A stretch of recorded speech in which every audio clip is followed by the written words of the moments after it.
Right, welcome back everyone. I am Alexander Lim and this is Author Story, where we speak to different authors on their particular topics of interest. On today's episode is Dr. Bruce Olav Solheim, the author of Timeless, a paranormal personal history, and please feel free to check it out right now via the Amazon link in the video description below. As for Bruce himself, he is presently a distinguished professor of history at Citrus College in Glendora, California.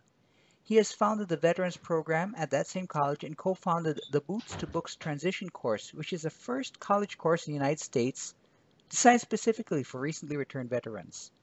He has published 5 books and has written seven plays, two of which have been produced. So Bruce, welcome. It's great to have you with us on Author Story.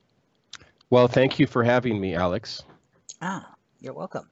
So, writing a book about Bruce, writing a book about spiritual experiences, this is not something that one would expect from someone Right, trained in the academe and with a PhD as that.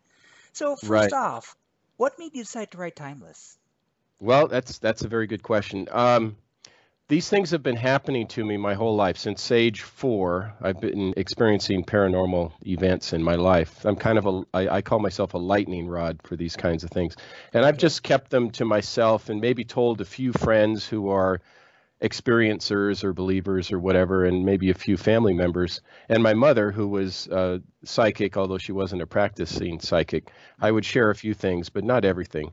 mm, But I was very much afraid because I'm in this academic world, all right, and if you look at my other books, they're not that this isn't a serious topic because I believe it is, but more traditional academic topics like foreign policy, women right, leaders, the right, Vietnam War, and stuff.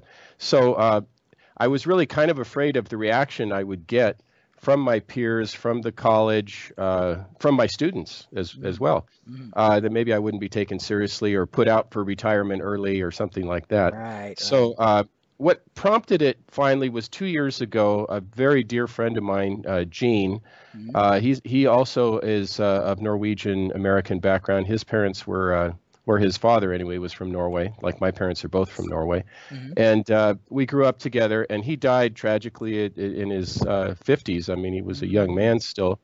Died of cancer, and it was a very tragic death. And about a Oh, month after he passed away, I had this vision of him. And this is not unusual for me to have visions, but right, because I've had those throughout my life. But this particular one was so profound and had such an impact on me because he revealed a lot of things about what happens after you die. right, right. And he preferred not to say that he had died. He just said that he exists, in the Uh-huh, spiritual realm. So he says, I don't really think of myself as dead. right. And he's the one who came up with the title for the book. I Mm, used that from what he has taught me and told me, the book, title Timeless. So that's what inspired me and gave me the courage to, I guess, come out of the paranormal closet, if you will, mm, to put it in those terms, to not be afraid and tell the stories. And I have to tell you, the reaction's been unexpectedly good. mm. So Even in the academe? yes, the worst reaction I got from a colleague was just kind of, oh, that's nice. Yeah, that kind Okay. of. But nobody's been combative or confronted me.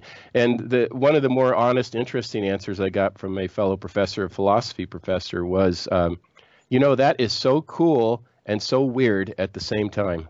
I thought Okay. that was, I thought that was very funny.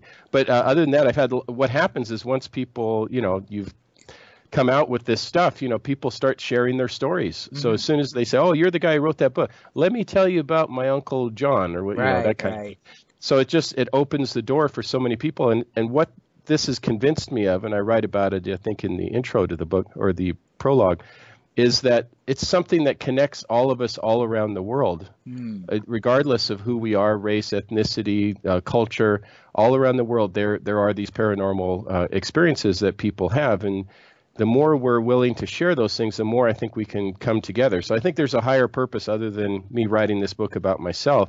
I mm, think and I know I have a higher purpose, which is to encourage people to share these stories and get closer together in terms of who we are as people right. in the world, and also to realize that, the fear of dying and the fear of death, which is a thing that paralyzes a lot of people in fear, especially as they get older. That we really don't have anything to fear because we don't end, and I've seen this through my friends who have communicated with me, and I have two spirit friends, Gene I mentioned, and another professor who died 3 years ago, and I talk to them quite often in this spiritual realm, and they've given me a lot of advice, and it's convinced me of the fact that we are indeed timeless. Okay. I pointed out because it's when we're talking about the paranormal, correct me if I'm wrong, but it occurs to me that it's difficult to get scientific, what you call that, the rational method, the logical method, proof for paranormal activity.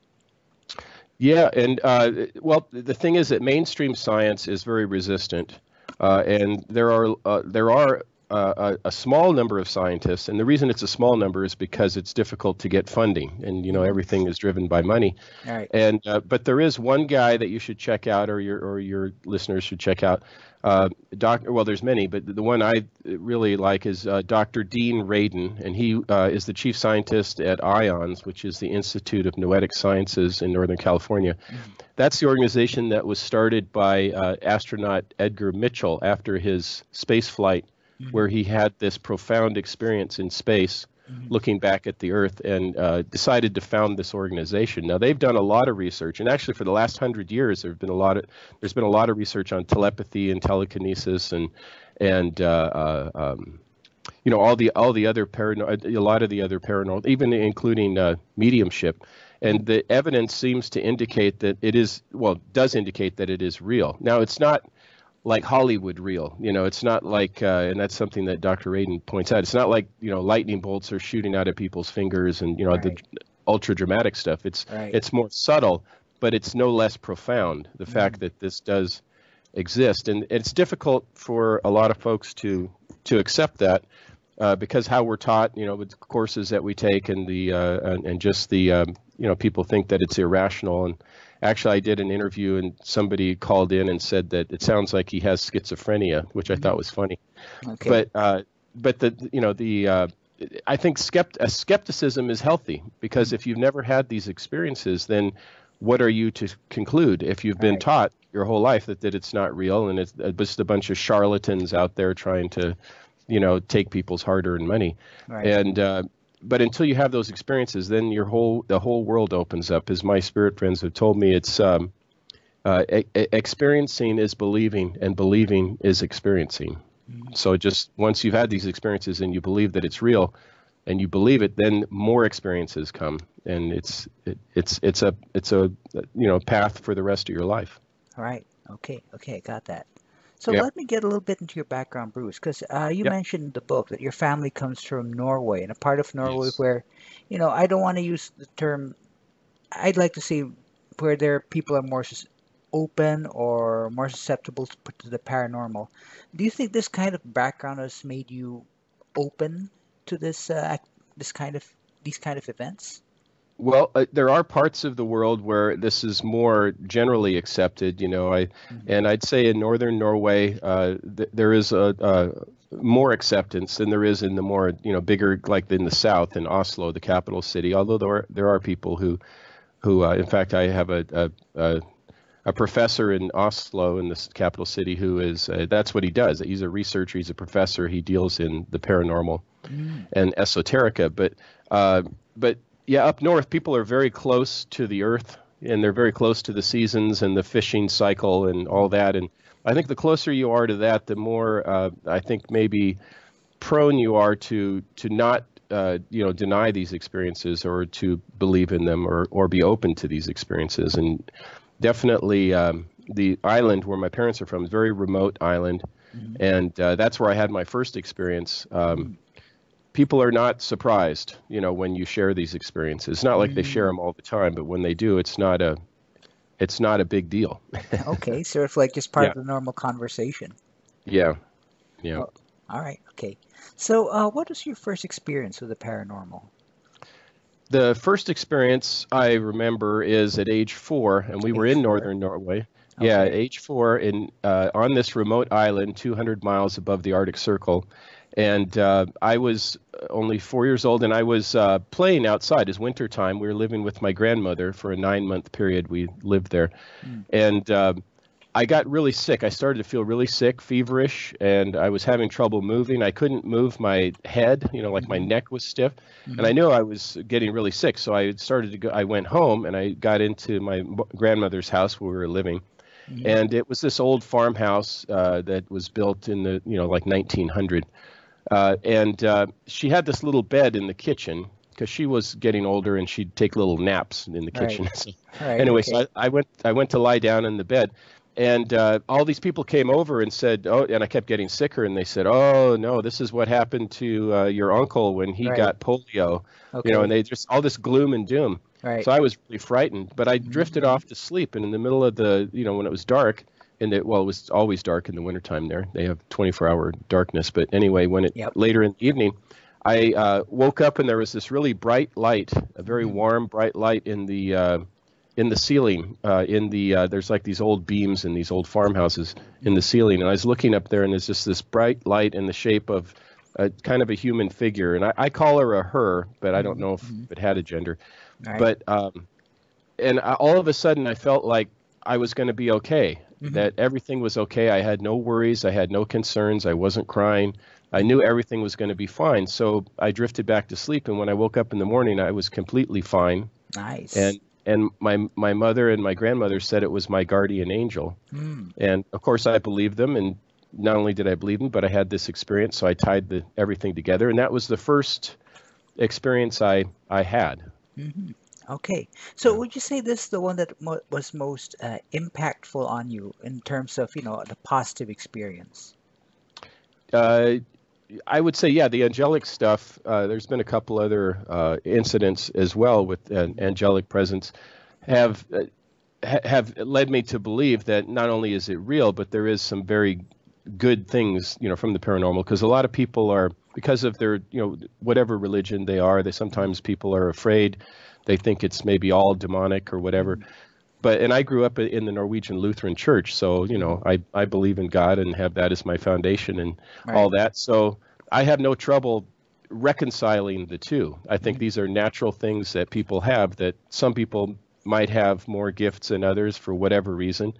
And I think as long as you're doing good in the world and using it for good things, then I think it's all okay. There's no moral ambiguity or anything about it. Mm. So yeah, so I think that's kind of the conclusion I've reached about these experiences. But I've had some negative stuff too, Right. Right. and I write about those in the book too. There's a couple of demonic experiences, and Mm. it's not all rainbows and lollipops out Right. there in the paranormal world. All right. Okay. So if you don't mind, I'd like to get into the negative aspect. What was Yeah. the scariest experience for you?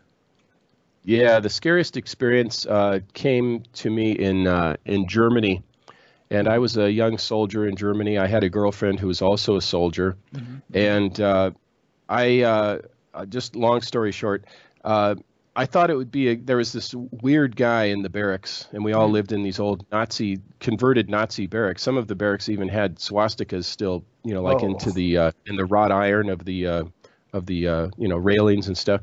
So Right. it was Right. kind of bad vibe to begin with, right? Right. So Right. we're all living there in these old barracks, and there was this one guy who said that he was interested in spiritualism and stuff. So my Right. girlfriend and I went to visit him in his room, and Right. when we got there, he had like this demonic stuff. He had like Uh-huh. a pentagram, a goat's head, and I said, "What kind of magic are you doing?" And he said, "Well, it's kind of gray, Uh-huh. it's not really black magic." And I said, "I don't know. I think this is pretty bad." So I grabbed my girlfriend. I said, "Let's go. Let's get out of here. This guy's something wrong with him." Okay. And so we started to feel kind of weird about it. And I thought, I think I need some kind of defense. So I thought, well, what better defense than a strong offense? So I said, if he's going to do that stuff, maybe I'll, come up with something. So Right. I went to the ceramic studio, which they had on base there for soldiers for recreation, and I made a demon head. And I thought, Uh-huh. okay, I'm gonna scare him. I'll give him a Okay. taste of his own medicine. So I Okay. made this thing, and I brought it back to my girlfriend's room, and she was out. Her girlfriend let me into her barracks room, and I Okay. set it up on her table with some candles around it, and I was setting it up so we could scare the heck out of this guy. Right. Right. And as I was looking at it, its lips began to move. Its Uh-huh. lips began to move, and it started these guttural sounds, these scary guttural sounds. So at that moment, then my girlfriend walks in. It stops, Hmm. and she looks at it. She says, "What in the heck is that?" And I Hmm. said, "Well, I made this. I think I'm going to try to scare that guy so he leaves us alone." Hmm. And she said, "Do you know that I made a similar demon head when I was in high school? It looked just like that one." Hmm. And I said, "Well, hey, it talked and everything." And she said, "Okay, that's it." And she grabbed it. It was Right. still, the raw clay. It hadn't been fired yet. Right. And she opened the barracks window, and she threw it out from the third floor into the dumpster. Okay. And she said, "This is, so the moral of that story is that don't play around with stuff you don't understand." Right. And that was one of the scarier experiences. Well, as in the thing's lips actually began to move and began to. Yes. Oh wow. Guttural sounds, yeah. Oh, And I opened some kind of doorway to something, just not knowing what I was doing. I mean, I was right. only 20 years old or whatever, and had not really, I'd had these paranormal experiences, but I didn't really understand it yet. I just Hmm. kind of put it in the back of my mind, Hmm. and I didn't realize how bad things could get, and best to shy away and avoid those kinds of things, and Hmm. people practice those things. Okay. Okay. So Yeah. based on this, then I guess you would know. I guess you would know then, like, let's say someone experienced a paranormal event, they would know the difference between encountering, say, an angel or a demon, then, or something like that. There's a feeling, there's certain feeling, there's a certain vibe. Yes, there is. There is a definite feeling, and the advice I would give to anybody who explores the paranormal realm or the spiritual realm is if you get a bad feeling at Mm, all, if you mm, get any kind of, like the hair on your arms stands up, or anything like that, then it's probably not just a natural fear. There's probably something bad about it, so you should shut it down. And the thing is with these kind of demonic things, all you have to do, it's like turning off an old radio. You mm, just turn it off, and if you're a religious person, you say a prayer or whatever just mm, for protection. And I think that those things you can, they only have the power that you allow them to have, mm, and if you invite them into your life. So I think that's the main thing with experiencing those things. mm. Okay, okay, interesting, interesting. So let me get on a little bit into Hmm. spirits and ghosts. Hmm. You mentioned in your book there's some characteristics that can tell a person that they're dealing with a ghost. Can you name some of Yeah. these characteristics for us? Well, there's so many different categories of ghosts. The two main categories of ghosts are well, physical apparitions. Is a residual ghost, which is not an intelligent ghost. It's kind of like the best way it could be described as a tape loop. And Mm-hmm. I've had that experience in New Hampshire when I was that I write about in there. I was on a job interview, and they had me stay in this old academy building. And Mm-hmm. once again, kind of a longer story. I'll just make it shorter. All right. I had an experience of clairaudience and clairvoyance where I was able to hear sounds of people that weren't there, and Uh-huh. like it was an old academy building. I was staying there by myself, Right. and I heard like voices. I heard chairs moving around and stuff, and I kept trying to say, hey, this, I'm just going to try to hunker down here for the Right. night. Right. And because I had an interview in the morning, and then I remember calling my wife at the time, now my ex-wife, and I called her and I said, hey, all this stuff is going on. I hear an old Victrola, I hear people's voices and chairs moving around, but there's nobody here. Mm-hmm. And she said what most people would say, get out, Mm-hmm. just get out now. And I said, well, there's no place else to stay. It's a little Right. town called New Okay. London in New Hampshire. And so I had to stay there 2 nights. The second night is when I had the full-bodied apparition Mm-hmm. of an old kind of a Puritan-looking woman in the dark Mm-hmm. clothing, very sour look on her face, and Right. uh, Right. that I believe was a residual haunting because she didn't communicate with me at all. Although I Mm. felt like she thought I shouldn't have been there. Right. And Right. later, I identified her in a painting. I saw a painting Mm. of Mrs. Colby, the founder Mm. of the college, and that's who Right. it was. That's a residual haunting, and those can be very scary. Mm. Then there are interactive experiences, and I haven't had an interactive full body apparition. I've had interactive spirit experiences with people Mm. who've passed on in the spirit world, and they will Right. communicate with me. I can ask a question, they'll answer the question. but it's not exactly like how you and I are talking right now. It's sometimes it Uh-huh.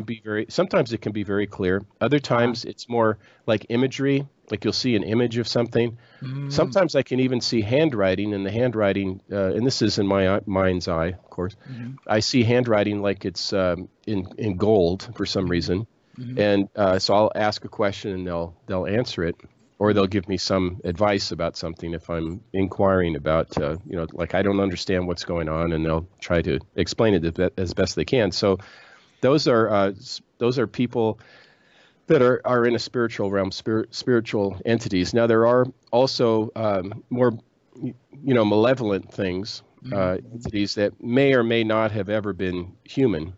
mhm, We had an encounter last night. I teach a paranormal course in addition to my regular teaching load of history and U.S. history and the Vietnam War.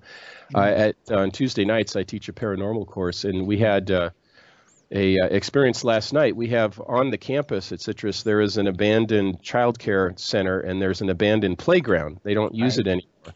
right. About 12 years ago, I guess they abandoned it. Well, the Mhm, security guards there have noted there's, all the rumors are that it's haunted because they mhm, go there in the middle of the night and they hear children's voices and mm. laughter, and there's nobody there, right? Right, right. So I thought we'd investigate it. So we had 35 enterprising students, who young and old, who we walked over there because it's pretty close to our classroom last night, Mhm, and we encountered a couple of things.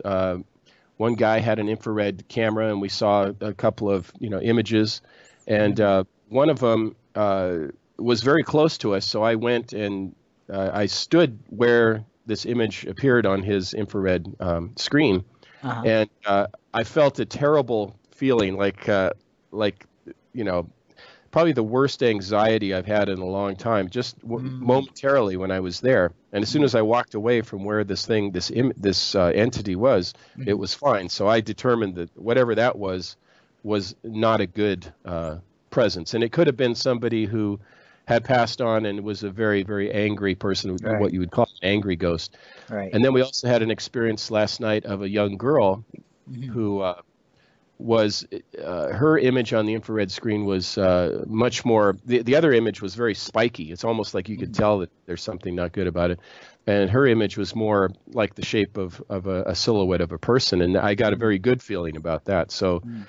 I think the combination of using, this technology, this so-called quote unquote ghost hunting technology, is combined with people who are sensitives, people who can sense this kind of stuff, which I, Right, like I said, I'm a lightning rod. I right. think that gives you double confirmation that there is something going on. Mm. So those are a couple of different ways in which you can experience quote unquote, ghosts. Okay, okay, Yeah. okay, got that. Okay. Hmm. So, Bruce, so, you've had a lifetime of paranormal experiences. So, Hmm. what's your biggest takeaway from all of these? Yeah. I would say that.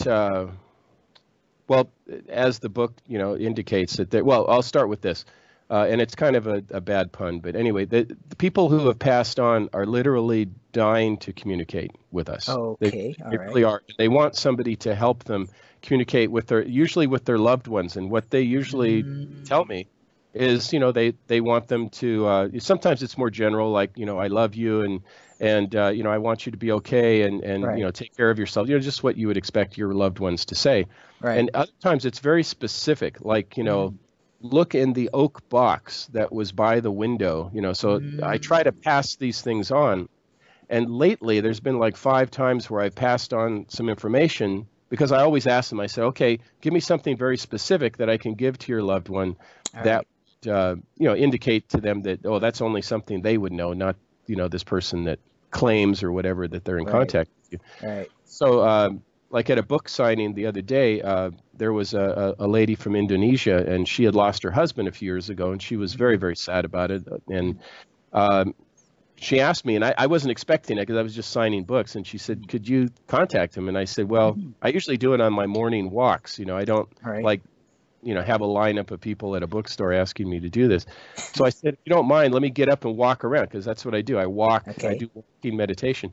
all So right. as I was doing that, an image came to me, an image of a smoking pipe, a pipe with smoke coming out of it, Okay. and they're green. So I did it really quick. It only like a couple minutes. So I came back and I said, okay, she's looking at me intently. And I said, okay, it was a pipe with smoke coming out of it and the color green. That's what I got. And her eyes got really big and she goes, my husband smoked a pipe and I asked him, if you really love me, you'll stop smoking. And he said, yeah. And she said, and my favorite color is green. So that's the kind of stuff that happens. It pops into my head. Sometimes it's words, sometimes it's images. And so I feel like, I don't do this for a living. I mean, I write books and teach and, I'm not going to hang up a sign, medium, whatever. But I'll do it for friends or people who ask me or loved ones or, people who just, I did a radio interview and I think I'm going to help one of the interviewers connect to somebody who they've been trying to connect to. So I will do that for friends and people I meet. And I don't do it for money. All I ask is that people, buy the book and open up their stories and share. Right. So there have been a number of those recent experiences like that where there've been what you would call a hit, if you were doing research on it. Right. And scientists, when they monitor the brain waves of mediums who connect to spirits or say they're connecting to the spirits, there is an indicator that a different part of the brain is working. Is impacted when these things are going on.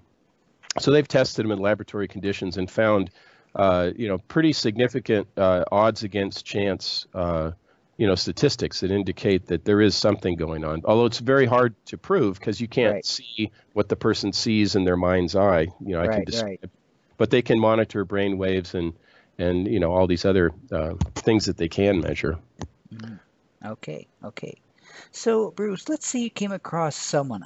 This probably has happened to you, but let's say you came across someone who had an unexpected paranormal experience, and that person's wondering what the heck it was all about, and he had only enough time to tell that person one thing about those kinds of experiences. What would be that one thing you'd tell them?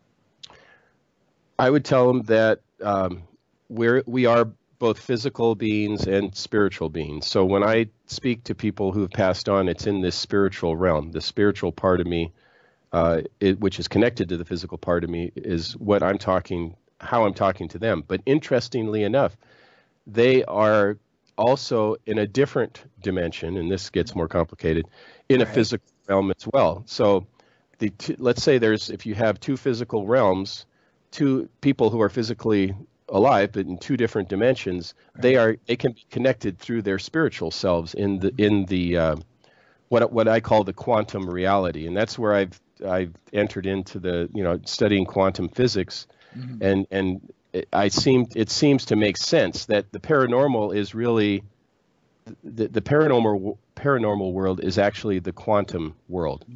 So even scientifically, I think that we're heading in that direction. So I would tell them that that this is normal. They call it paranormal, but it is normal for people to have these experiences and to to cultivate it and talk to others and develop it if they can and help people. Develop it to help people. Yeah. Okay, cool. All right, interesting.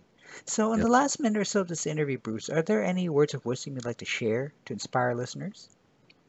I would just say that the main thing is that I think it was Schopenhauer, the German philosopher, who said that the truth is when it first comes out is always attacked and ridiculed, and then the second stage is that it is challenged and combated, and then third it's accepted as self-evident.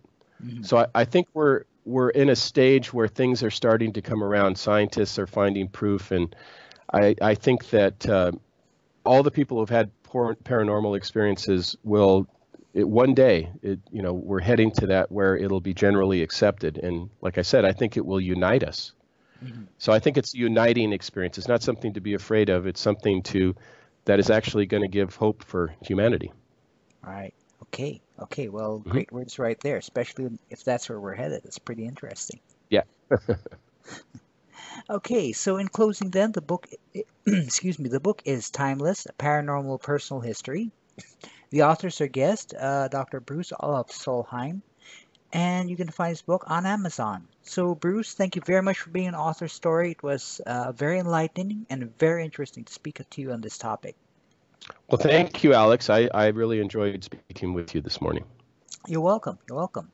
So, everyone, go ahead and check out Timeless, a paranormal personal history, and go ahead and subscribe to our channel as well. So, catch you all next time on Author Story Weekly Interviews with another interesting topic and another great author.